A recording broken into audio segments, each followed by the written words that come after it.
La Iglesia Católica amenazó con la condenación eterna a cualquiera que usara el arma número 7 de esta lista. Aún así, los caballeros la usaron y lo que hicieron con ella fue tan perturbador que reinos enteros intentaron borrarla de la historia. Entonces, ¿por qué casi nadie ha oído hablar de ella? En 1139, el Papa Inocencio II se presentó ante el Segundo Concilio de Letrán y declaró que la ballesta era mortífera y odiosa ante Dios. Prohibida, vetada, cualquiera que la utilizara contra otros cristianos se enfrentaba a la condenación eterna.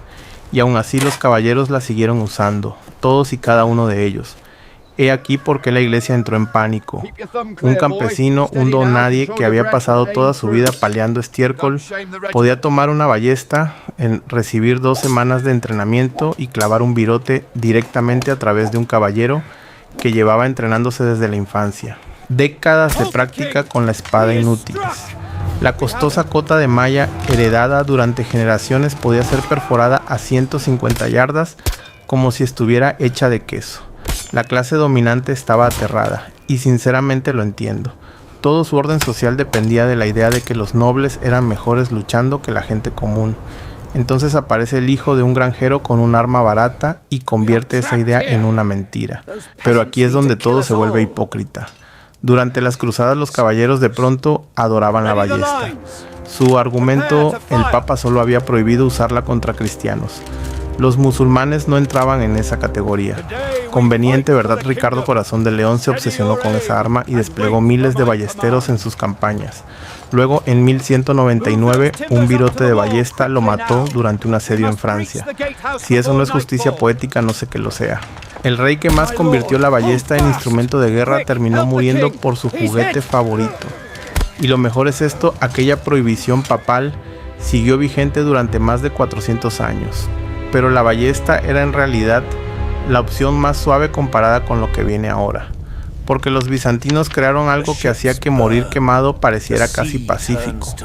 El fuego griego fue el arma definitiva del Imperio bizantino. Y estaban tan obsesionados con su secreto que revelar la fórmula significaba la muerte. No exilio, no prisión, ejecución. Ni siquiera los emperadores conocían la receta completa. El imperio dividió la fórmula entre distintos artesanos, de modo que ninguna sola persona pudiera recrearla por su cuenta. Eso no era simple discreción. Era una auténtica obsesión, y sinceramente tenían buenas razones. Aquella sustancia flotaba sobre el agua. Piénsalo un momento, estás en un barco de madera rodeado de llamas por todas partes y crees que lanzarte al mar te salvará. Pues no, el fuego te sigue. Sigue ardiendo en la superficie mientras chapoteas desesperado como un pato aterrado. He quemado pan tostado más fácil de apagar que eso. Durante el asedio de Constantinopla en el año 678, las flotas árabes aprendieron esta lección de la peor manera posible.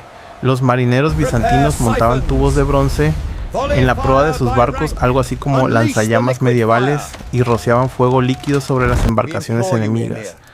Alcanzaban unos 15 metros de distancia. Flotas enteras se convertían en crematorios flotantes. Los árabes quedaron tan traumatizados que intentaron negociar tratados para prohibir aquella arma. Probablemente esas discusiones diplomáticas sobre el fuego griego sonaban más o menos así: por favor, dejen de derretir nuestra marina, atentamente todos. Los químicos modernos han pasado décadas analizando textos bizantinos. Su mejor hipótesis es que se trataba de una mezcla de petróleo crudo, resina de pino y cal viva. Y ese último ingrediente era la parte verdaderamente infernal. La cal viva se enciende al contacto con el agua, así que cuanto más intentabas apagar las llamas ahogándolas, más violentas se volvían. Pero aquí viene la tragedia. Cuando Constantinopla cayó en 1453, la fórmula desapareció para siempre. Se perdió por completo. Han pasado 700 años de intentos por reproducirla y nadie lo ha logrado. Los bizantinos se llevaron su secreto a la tumba, y hablando de secretos, algunas armas medievales no fueron prohibidas por ser demasiado destructivas, sino por ser demasiado sigilosas. Y, hablando de secretos, algunas armas medievales no fueron prohibidas porque fueran demasiado destructivas, sino porque eran demasiado sigilosas. Las armas envenenadas representaban la forma más directa de decir: no me importan tus reglas. Todos los códigos medievales de honor coincidían en una sola cosa: cubrir una hoja con toxinas no te convertía en un guerrero, sino en un asesino. Los caballeros que envenenaban sus espadas no solo quebrantaban la ley, Según la iglesia, estaban comprando un billete de ida al infierno. Eso detuvo a alguien en absoluto. Las ciudades-estado italianas convirtieron el veneno en una auténtica forma de arte. Desarrollaron la cantarella, un compuesto arsenical tan potente que un simple rasguño podía matarte en pocos días. Se decía que a los Borgia les encantaba esta sustancia. Un pequeño corte provocado por un anillo envenenado durante un apretón de manos amistoso, y 3 días después ya estabas asistiendo a tu propio funeral. Lo que hacía especialmente horrible el veneno en el campo de batalla era su demora. Un caballero sobrevivía a un combate, celebraba su victoria, quizá bebía vino, y 2 semanas más tarde moría de una fiebre misteriosa. Los médicos culpaban al aire corrompido o al castigo divino. Nadie sospechaba de la hoja que apenas le había rozado el brazo. El acónito era el verdadero combustible de pesadilla. Se extraía de unas flores bonitas llamadas capucha de monje que parecían completamente inofensivas, pero aquella sustancia causaba un fallo cardíaco tan rápido que algunas víctimas se desplomaban antes de terminar la cena. Un minuto estabas comiendo faisán asado, al minuto siguiente tú eras la carne fría. Y aquellos asesinos venecianos perfeccionaron anillos huecos con agujas ocultas en su interior. Un saludo cordial en una reunión diplomática, un apretón de manos firme, un pinchazo diminuto que apenas notabas. Muerto en menos de una semana. La iglesia le amenazó con condenación eterna a los envenenadores. Y sin embargo, los asesinatos por veneno aumentaron durante el siglo XV. Qué extraño que las advertencias sobre el fuego del infierno no funcionaran cuando el poder político estaba en juego. Pero el veneno exigía paciencia. Algunos guerreros querían a sus enemigos capturados vivos, no muertos. Y para eso inventaron una herramienta aterradora diseñada específicamente con ese propósito. El Mancacher quizás sea el arma más honesta de toda la Edad Media. Olvídate del honor. Olvídate de la gloria, esta cosa existía únicamente por dinero. Imagínate una vara de unos 2,5 metros de largo con un collar metálico de resorte en la punta. Esas púas se cerraban alrededor del cuello de un caballero como una trampa para osos. Pero aquí está la clave, no lo mataban. Solo lo dejaban allí indefenso mientras sus captores calculaban cuánto pagaría su familia por recuperarlo. Y las familias pagaban, vaya si pagaban. El rey Juan II de Francia fue capturado en la batalla de Poitiers en 1356. Su rescate, 3 millones de coronas de oro. Eso equivaldría hoy a aproximadamente 4,000 millones de dólares por una sola persona. Con una cifra así se entiende perfectamente por qué los soldados empezaron a interesarse mucho más por tomar prisioneros que por dejar cadáveres. La lógica económica era brutal pero simple. Si matabas a un caballero te quedabas con su armadura y su caballo. Si lo capturabas vivo podías financiar a tu aldea entera durante una década. A los soldados comunes los apuñalaban de inmediato, pero un noble con una brillante armadura de placas era básicamente un billete de lotería andante. Las autoridades militares odiaban esta arma, no porque fuera cruel, sino porque fomentaba una mentalidad mercenaria. Los soldados empezaban a luchar por el dinero del rescate en vez de por lealtad o deber. ¿Para qué morir por tu rey si podías retirarte rico capturando al prisionero adecuado? Los mercenarios alemanes adoraban estas herramientas. Las llamaban catch poles y siguieron usándolas incluso hasta bien entrado el siglo XVII. Cada prohibición, cada queja de la nobleza, cada apelación al honor rebotaba sin efecto. El Mancacher funcionaba demasiado bien como para desaparecer, pero atrapar caballeros exigía acercarse a ellos primero. Y las cargas de caballería hacían eso casi imposible, a menos que tuvieras algo capaz de detener a un caballo de guerra en seco, sin necesidad siquiera de blandir una espada. Los abrojos de guerra demuestran que a veces las ideas más simples son las que provocan el mayor caos. 4 púas de hierro unidas entre sí, eso es todo. Sin piezas móviles, sin ingeniería sofisticada, sin necesidad de un herrero brillante. Solo había que colocarlas de manera que siempre quedara una punta, mirando hacia arriba, esparcir cientos de ellas por el campo y esperar. Su ingenio resulta casi insultante. Un caballo de guerra costaba más de lo que la mayoría de los campesinos ganaría en 20 años de trabajo agotador. Un solo abrojo, en cambio, requería apenas unos minutos, un poco de chatarra y una fogata. La lógica era despiadada, gastar casi nada para destruir algo valiosísimo. Y los caballos no solo tropezaban, gritaban. Derribaban a sus jinetes, entraban en pánico y chocaban contra otros caballos, provocando reacciones en cadena de patas rotas y caballeros aplastados. Un simple puñado de hierro bien colocado podía convertir una carga de caballería atronadora en un infierno absoluto. Y aquí estaba lo que más enfurecía a la nobleza: contra los abrojos no podías defenderte luchando. No había enemigo al que desafiar, no había oponente al que vencer.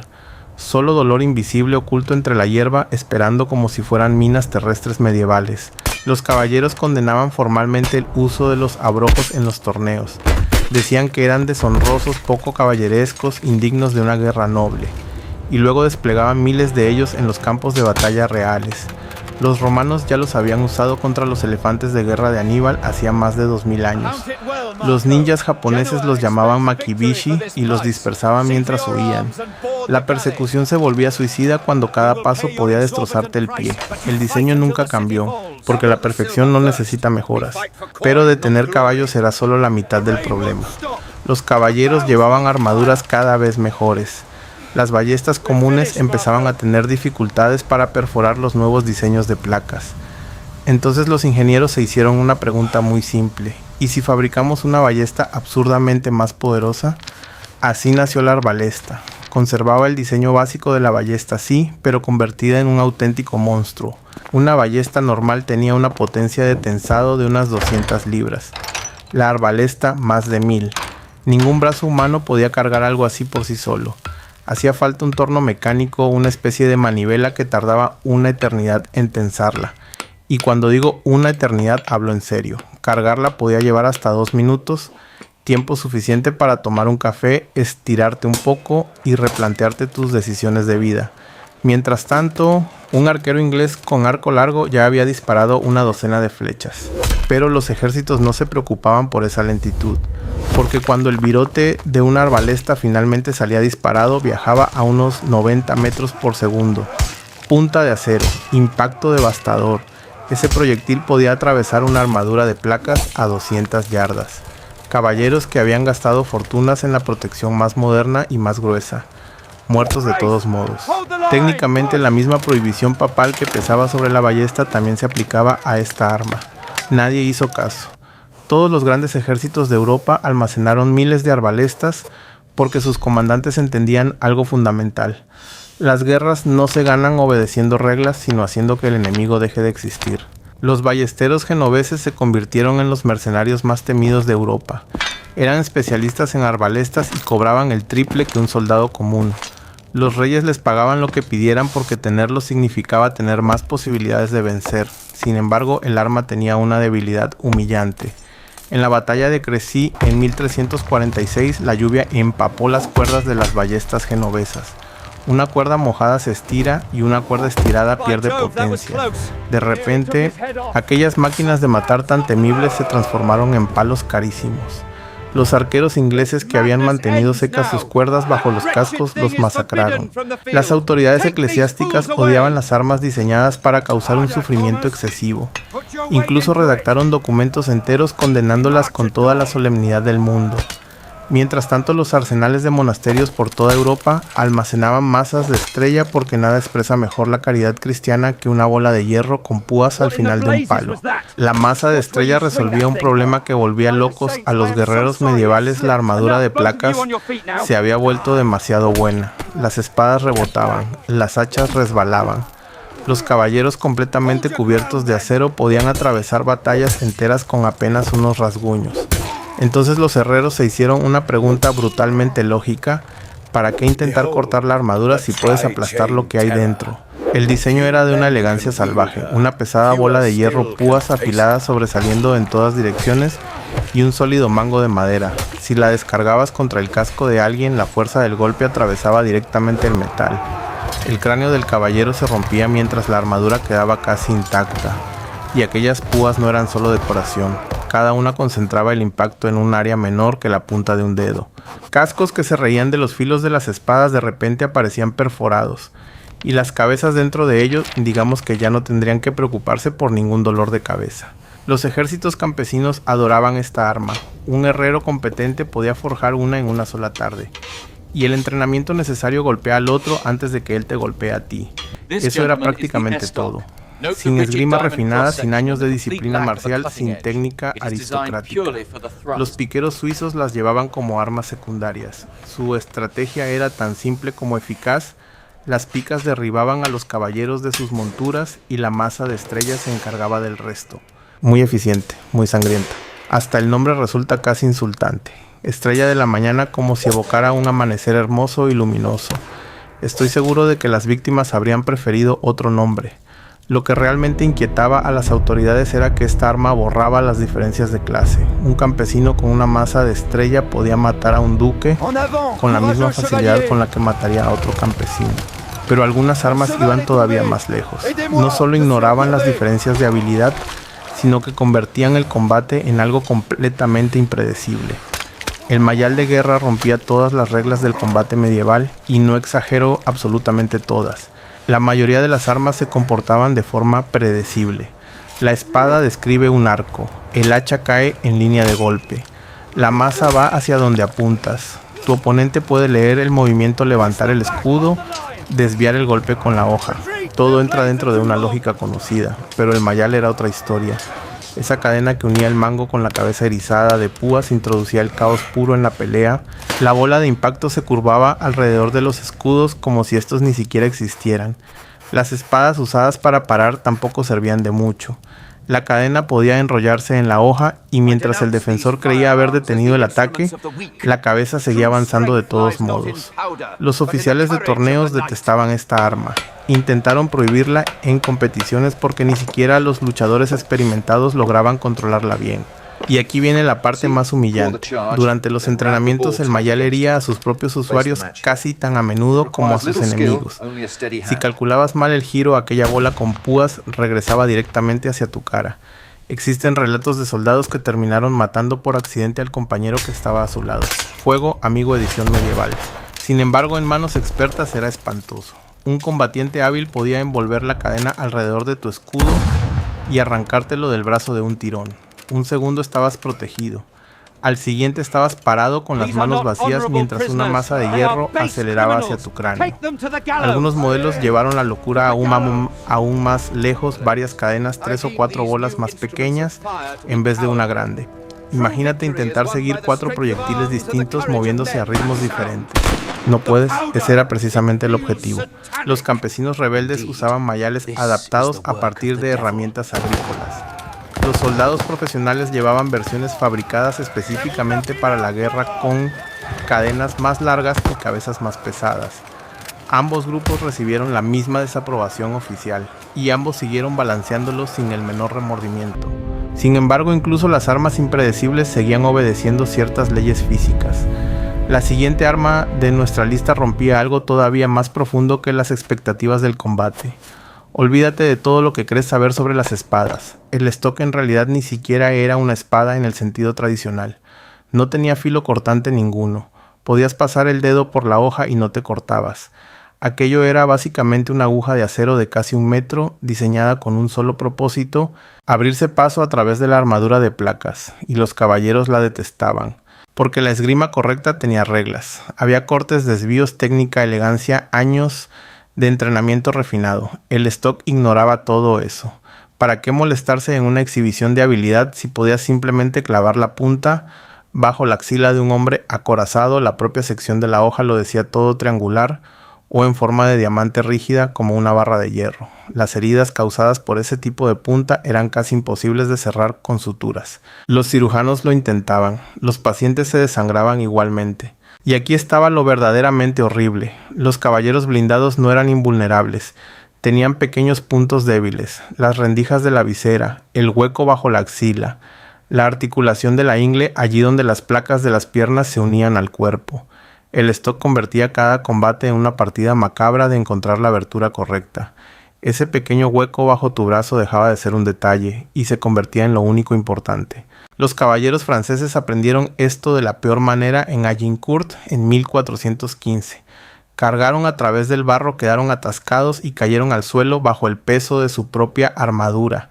Entonces los soldados ingleses caminaron entre ellos con hojas de estilo stock y fueron perforando viseras con calma metódica. Miles murieron boca abajo en el barro abatidos por lo que sus abuelos habrían llamado hacer trampa.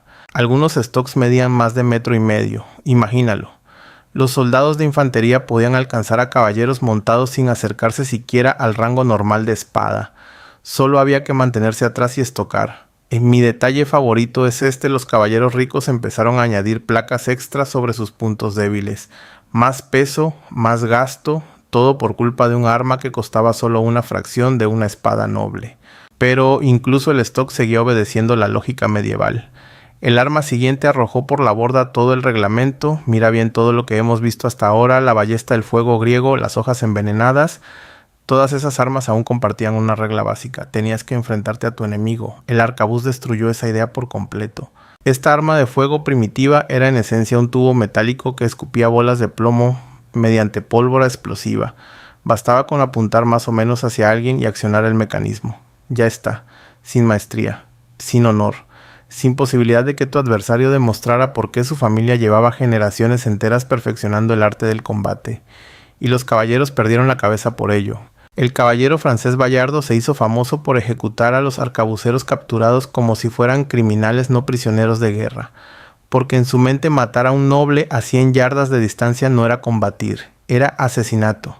El emperador Maximiliano I también intentó prohibir las armas de fuego en el combate honorable a finales del siglo XV. Las llamó instrumentos cobardes indignos de soldados verdaderos. La iglesia tampoco se sentía cómoda con ellas. El humo, el trueno, el hedor del azufre, algunos clérigos creían sinceramente que la pólvora era una receta del propio Satanás. Pero la sentencia definitiva llegó en Pavía en 1525. Los arcabuceros españoles se enfrentaron a los caballeros franceses cubiertos con sus mejores armaduras de placas. Murieron 8.000 nobles, 8.000. Generaciones enteras de linaje, entrenamiento y riqueza fueron barridas por campesinos con tubos de metal. En menos de 50 años la armadura completa se convirtió prácticamente en adorno ceremonial. Ningún grosor de metal podía detener el plomo de forma rentable. La matemática ya no estaba del lado de la caballería. El arcabuz no niveló el campo de batalla.